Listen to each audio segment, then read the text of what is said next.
जी students, गज़ल number 1 शायर मीर तकी मीर हैं। मतला किसे कहते हैं? गज़ल के पहले शेर को कहते हैं जिसके रदीफ़ और काफ़िया एक जैसे होते हैं। रदीफ़ क्या होती है? मिसरा के आखिर में आने वाले एक जैसे अल्फाज। मसलन इस गज़ल की रदीफ़ है की सी है। काफ़िया रदीफ़ से पहले आने वाले हम आवाज़ अल्फाज मसलन हबाब, सराब, गुलाब, इस्तराब वगैरह। मक्ता, गज़ल के आखिरी शेर को मक्ता कहते हैं जिसमें शायर अपना तखल्लुस इस्तेमाल करता है।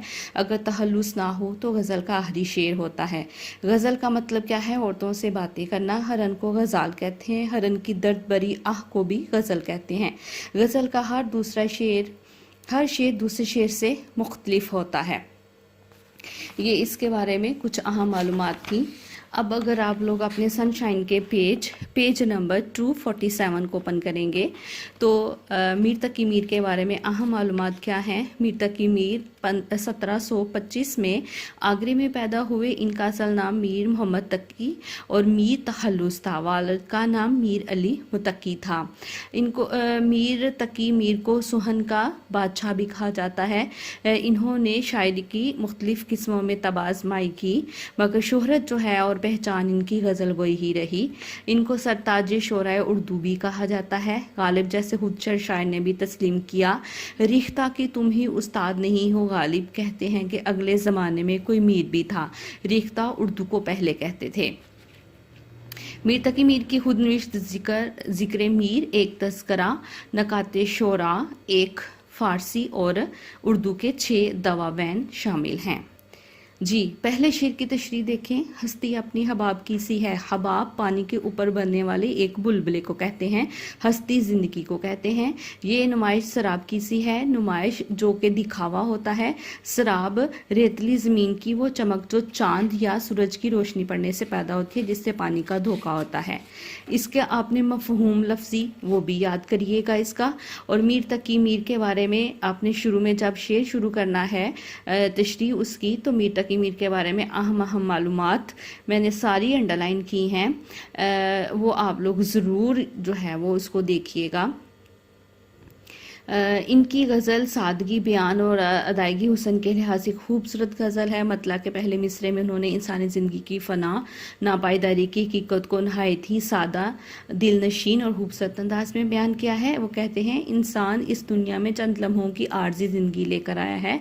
इस मिसरा में उन्होंने इंसानी ज़िंदगी को एक बुलबुले की मानिंद करार दिया है कि जो बुलबुला सतह ज़मीन पर बनता है और अगले ही लम्हे ख़त्म हो जाता है। दूसरे मिसरे में भी वो शायर ने ज़िंदगी को एक नुमाइश से तशबीह दी है कि जिस तरह नुमाइश में खूबसूरत अशिया को रखा जाता है आरसी तौर पे और जो इसके हुस्न में इजाफा करता है, लेकिन ये सारी ज़ाहरी शान व शौकत आबोताब को नुमाइश करार देते हुए इसे शराब से तशबीह देते हैं।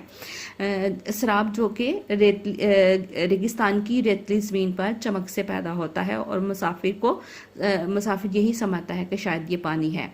इस तरह इस दुनिया की ज़ाहरी रनाई और चमक धमक भी उसी फ़रेब नज़र की मानिंद है जो एक मुसाफिर को रेगिस्तान की ज़मीन पर सूरज या चांद की रोशनी पड़ने के बाद पैदा होने वाली चमक नजर आती है। फिर कहते हैं इंसान की आर्जी जिंदगी फ़ानी और आरसी है, नापायदार है। ये दुनिया इसकी जिंदगानी उस नुमाइश और फ़रेब नज़र की मानिंद है जिस हकीकत कुछ लम्हों तक ही महदूद होती है।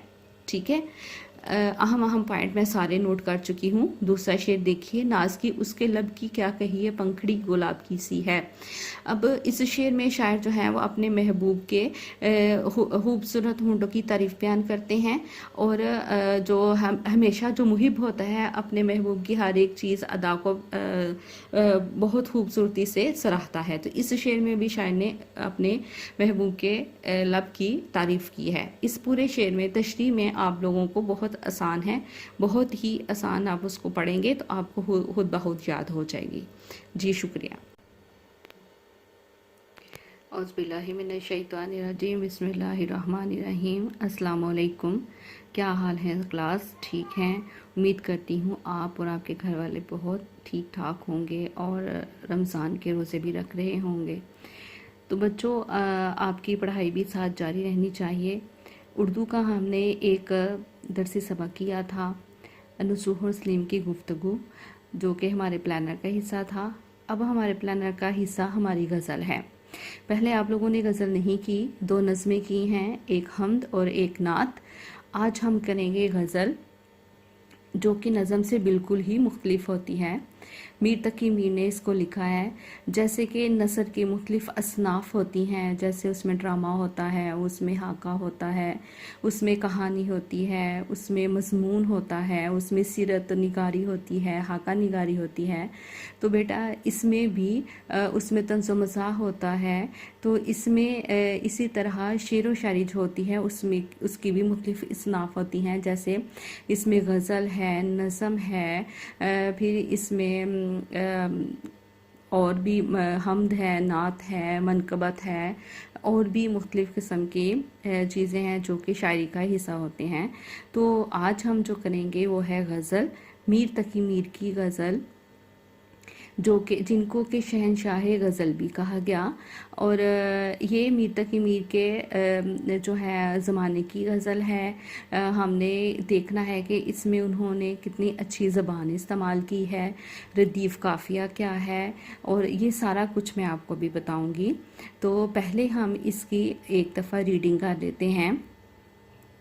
ہستی اپنی حباب کی سی ہے، یہ نمائش سراب کی سی ہے، ناز کی اس کے لب کی کیا کہیے، پنکھڑی ایک گلاب کی سی ہے، چشمے دل کھول اس بھی عالم پر، یاں کی اوقات خواب کی سی ہے، بار بار اس کے در پر جاتا ہوں، حالت اب اضطراب کی سی ہے، میں جو بولا کہا کہ یہ آواز اسی خانہ خراب کی سی ہے، آتش غم میں دل بھنا شاید، دیر سے بو کباب کی سی ہے، میر انی باز آنکھوں میں ساری مستی شراب کی سی ہے۔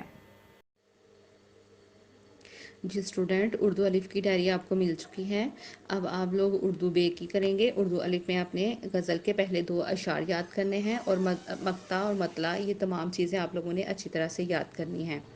اب ہم لوگ اردو بے کی ڈائری کریں گے۔ اردو بے کی ڈائری میں واحد جمع نیکسٹ ٹو جو لائنز ہیں آپ لوگوں نے اچھی طرح سے یاد کرنی ہے، جیسے سلف سے اسلاف، سبق سے اسباق، یہ والی پوری لائن، اور اس کے بعد ہے سابق اور سوابق۔ ٹھیک ہے جی، اللہ حافظ۔ بہت اچھی طرح سے اپنی ڈائری یاد کریے۔